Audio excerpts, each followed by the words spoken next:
This video covers the first run for your Learn by Doing regarding retirement planning for Finance 216. So the scenario that I'm demoing is called the demo scenario, and you can find the information for this particular scenario on the course website under assignments, Learn by Doing retirement planning, and then I've got a list of all the scenarios with links to them, and the one I'm doing is called the demo. So my scenario has two people, Joe and Jane, and they've been married for a couple of years. They have some retirement savings built up. They're in their mid-30s. So I'm just going to start inputting the data from my scenario. Now you need to enter the youngest person in column B and the oldest person in column C, or you might leave column C blank if you only have one person in your scenario. So Jane is my younger person and Joe is my older person. Today is November the 4th, and Jane has a salary of $14,000. That's just given, and this should be the gross salary, not the net salary. And I'm just going to go across and do Joe and Jane's salary, then Joe and Jane's birthdays, etc., instead of doing all of Jane's information and then all of Joe's information. Joe has a gross salary of $37,000. He works as a manager in the auto service section of Walmart, and Jane is a nurse. She works part-time. Jane is 36 years old. I wasn't actually given her birthday, so I'm just going to input something in here that will give me an age of 36 in the cell below the cell I'm in right now. So it doesn't matter exactly what day she was born, so long as I can get this cell to read 36, I will be happy. So if she was born in 1977, that would make her 36. Joe's 37, so he's a year older than Jane is, so I will just make this 1976, which would make Joe 37. And I don't know if you noticed, but as I changed values up here, the values over here are adjusting. I'm not terribly worried at the moment what these numbers say yet.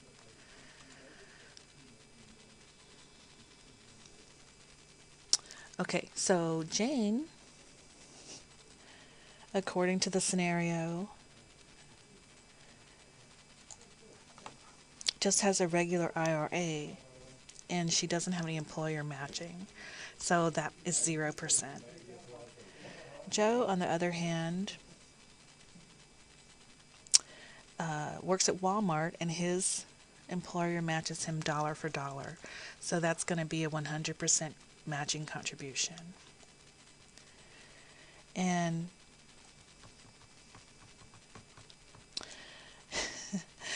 I wrote all these scenarios and I double and triple checked them, but I'm pretty sure y'all will find a mistake or two somewhere where I forgot to give you some information.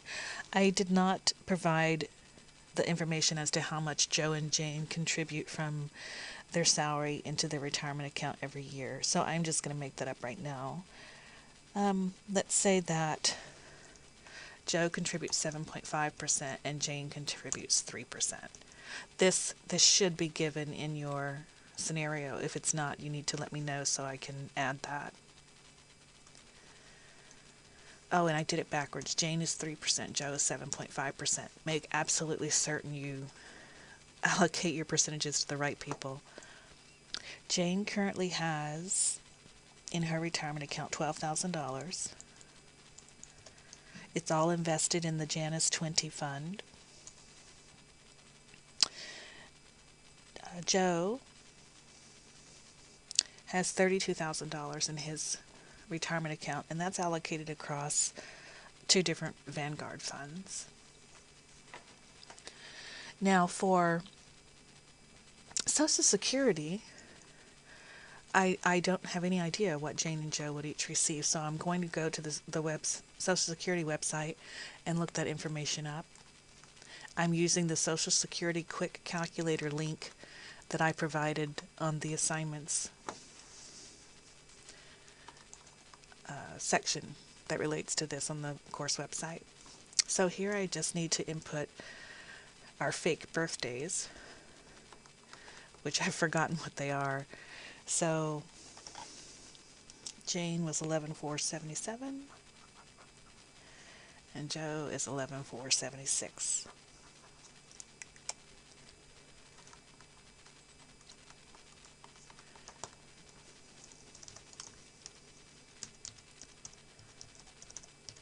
And Jane has been making $14,000.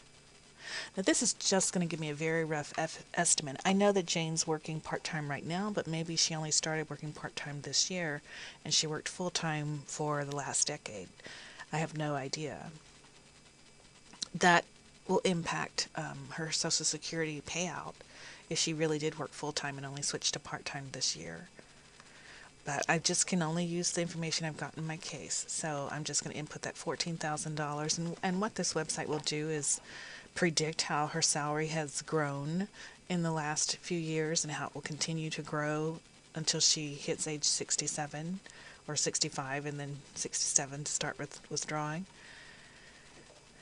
And it's a good starting point. I know none of this information is going to be completely accurate. But basically, Jane should receive $843 a month when she hits 67 in year 2044. So I'm just going to jot that down and type it in my spreadsheet in a bit. But I'm going to go back and do Joe's first. So Joe was born 11/4/1976, and he makes $37,000. Submit request using today's dollars because my spreadsheet will adjust for inflation. So Joe, when he hits 67 in 2043, should get about $1448. So now I'm going to pop back to my spreadsheet and enter these two numbers. Now, the problem is Social Security, this is going to be in 2044 approximately. So that's a long time in the future. We don't really know if Social Security is really going to be there for Joe and Jane.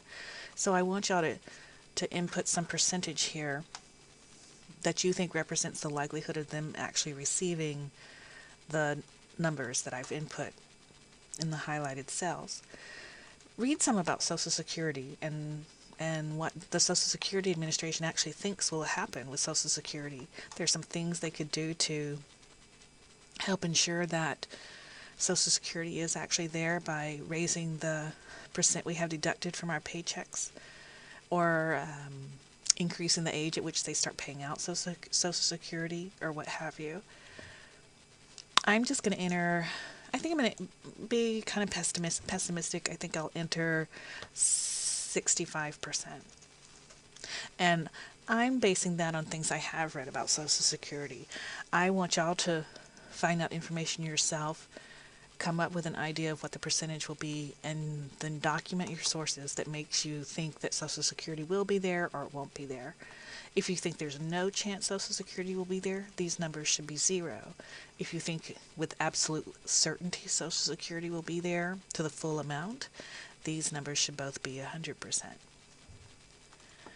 Go ahead and input 67 as the age you think you'll begin receiving Social Security, because that's the age for these two numbers. Now we want the percentage of income you will net from your paycheck after taxes. Now on my scenario, Joe grosses $37,000, but he has a take-home pay after taxes of $32,000. So I can crunch this on a calculator, or I can just use Excel to figure it out for me, which is what I'm going to do. Basically, I need to take $32,000 divided by $37,000. His net amount divided by his gross amount will tell me the percentage that he nets from his paycheck after taxes. To get Excel to calculate it for me, I'm just typing in an equal sign to start an equation, and then I type in the 32,000 divided by the 37,000. Oops, and that's that's supposed to be Joe. So I'm just going to come over here and type 86% because I see that's what the answer is. Jane, on the other hand, grosses 14,000. No, sorry, 17,000. I've got the wrong number up here. She grosses 17,000 and she nets 14,000. So down here, I am going to enter equal 14,000 divided by 17,000, and that will tell me the percentage of her paycheck that she nets. So 82%.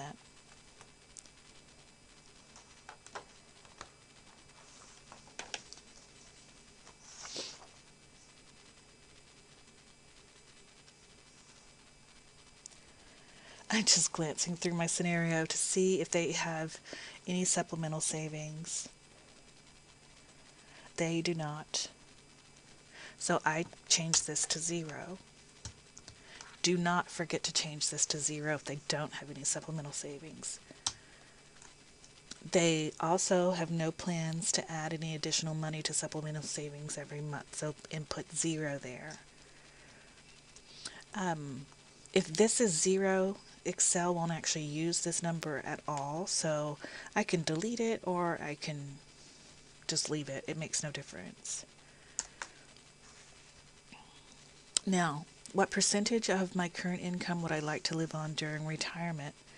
I told you in class that experts think this should be 85 or 90% or so to maintain your standard of living. And in my scenario, it clearly states that they'd like to maintain their standard of living after they retire. So I'm going to put 90% here as my starting point. Now, I wasn't given any information about how much they thought inflation would be. Most people really don't have any idea. I tried to give you a starting point for your scenarios, but in my demo scenario, I didn't give any information about inflation. So, what I would do is Google historical inflation rates, historical long-run inflation rates, or predicted long-run inflation rates, and try to find some information on that. And I would document my source. I happen to know that the historical long-run inflation rate has been about 3%, but that's over like an 80-year period. If I use a shorter time period, I get different rates. But I am going to leave it at 3%. Now, I was also not given information on how much they expected to generate in raises. So how could I find out information about that? If you go to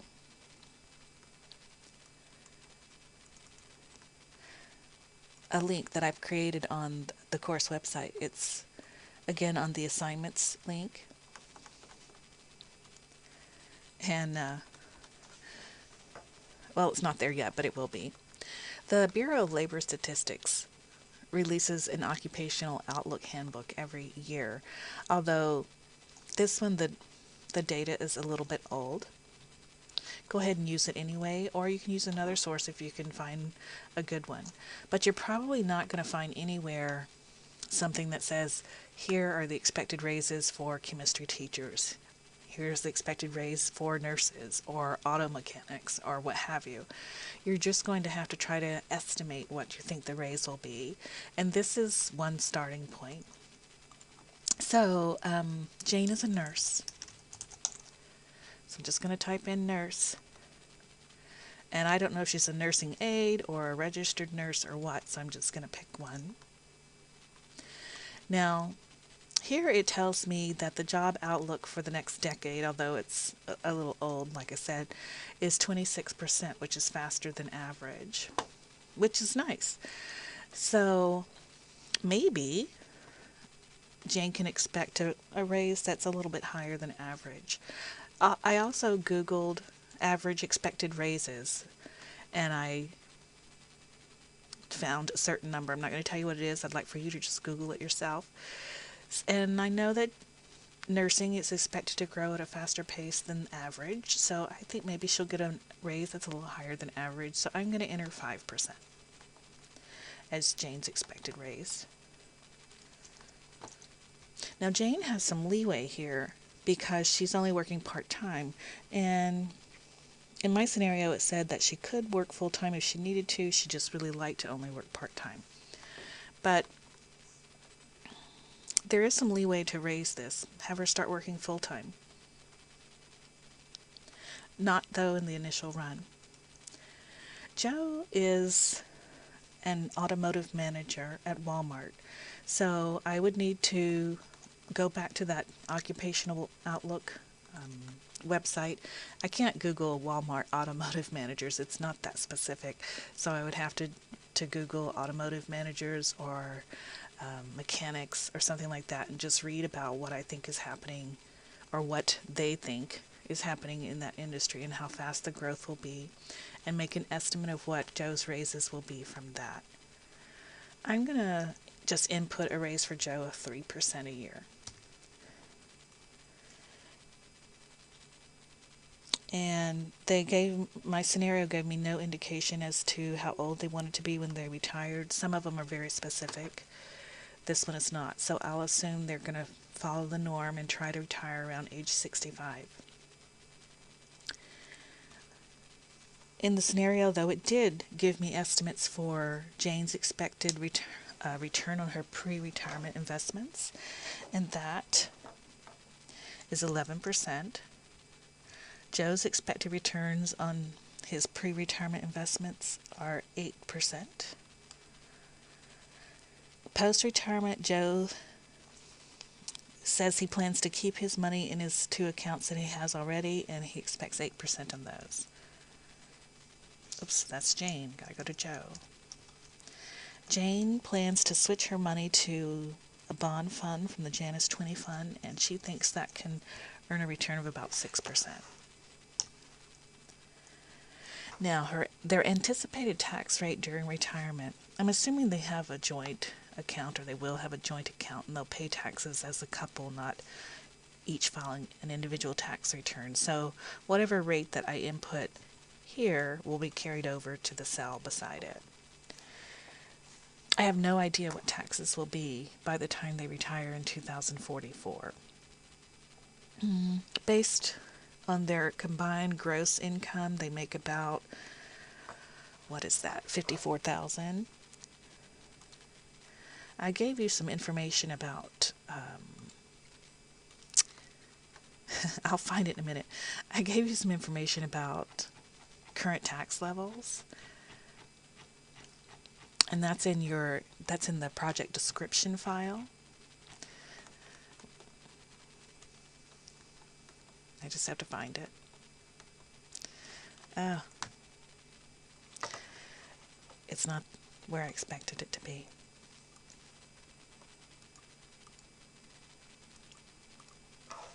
Ah, it's right here at my desk.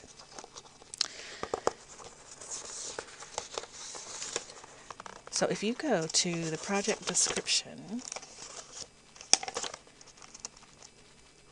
toward the end, you'll find some things that say, oh, just ignore that. You'll find a page that starts with scenarios. Find the scenario you have been assigned and only do that one. And then it says the following information applies to all scenarios. In the middle of that page, you'll find a table that has current tax rates. Now, we're just guesstimating. I know that the tax rates apply to adjusted gross income, not just gross income, and the $54,000 gross income is not adjusted, but I am going to just live with it. They are married, so that would put them in the 15% tax rate. They're married filing jointly, I'm assuming. So they're in the 15% tax rate. That is now. But what I'm really interested in is what tax rate they'll be in when they retire throughout their retirement. Based on where we stand today as a country, I think there's a good likelihood taxes will be higher by the time they retire.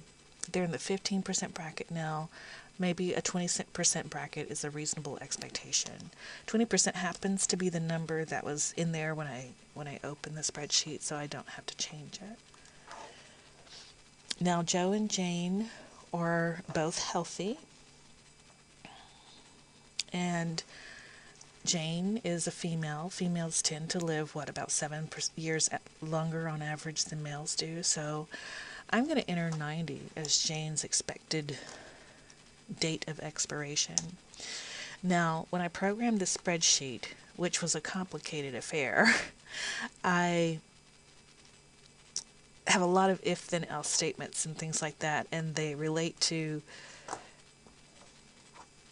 this particular cell, and for various reasons that I can't exactly even remember, I don't want you to enter an age greater than 90 because the formulas won't work. I really need to fix that, but for planning purposes, I think this will be fine. So I'm just going to let Jane expect to live a few years longer than Joe because she's a woman. Now, looking at the stuff in purple, the purple is basically taking all the information on the projections tab and assembling sort of a little summary of their retirement years in this purple area. I actually designed this spreadsheet for some friends of mine, and I wanted them to look at this green box to just get a feel for how well things are, whether or not things seem like they were working. So basically, if you could live off this amount today, then it's going to carry this amount forward, adjusting for inflation and time value of money and the rates of returns you expect to earn. And so essentially it's going to say that during retirement you can live off the equivalent of this amount every month after adjusting for inflation and returns. So based on this, Joe and Jane look like they're doing really well. They'll have plenty of money, and even $2.5 million left by the time Jane perhaps dies when she's 90 years old. But that's based on Jane and Joe's expectations, specifically these numbers down here. So this is actually the end of the initial run. So let me show you how to print, but then I want to change some of these numbers and just talk about what happens. So I've inputted all the data from my scenario, the given information. If I click on File, Print, and then absolutely don't forget to make these two changes. I forgot to mention them in class, but down here where it says no scaling, I want you to fit the sheet on one page and then change it from portrait orientation to landscape orientation, and then print this page and label it run number 1. You can just type run number 1 or write run number 1 on it, and I will be good.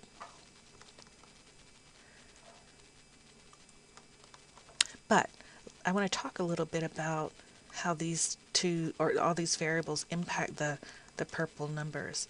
Let me talk about these raises. I really have no idea how much their raises will be. Well, let's say Jane doesn't get a raise of 5% a year. She gets a raise of only 4%. So when I type in 4 and press enter, watch what's happening to these numbers over here. It didn't make much difference at all. We call that sensitivity. These numbers are not particularly sensitive to whatever numbers I have inputted for raises. But I'm going to change that back to 5%. Now what happens when I change these numbers? What if she really can't earn 11%? What if she can only earn 8%? That makes a huge difference. What if Joe can only earn 7%, both before and after retirement? Again, changing these return numbers makes a huge impact on these final answers. So, and Jane and Joe really have no idea what returns their accounts will earn. they've made poor choices. Neither of them are diversified. They're not taking advantage of low or negative correlations to reduce their risk and enhance their returns. So we're going to run this 2 more times. One, inputting better numbers for these pre and post retirement figures for Jane and Joe's current fund allocation. And that'll be run number 2. Then in run number 3, we'll redo the whole process, but we'll choose better funds for Joe and Jane, estimate their returns, and then make adjustments to some of these other numbers until we get this to work out for Joe and Jane.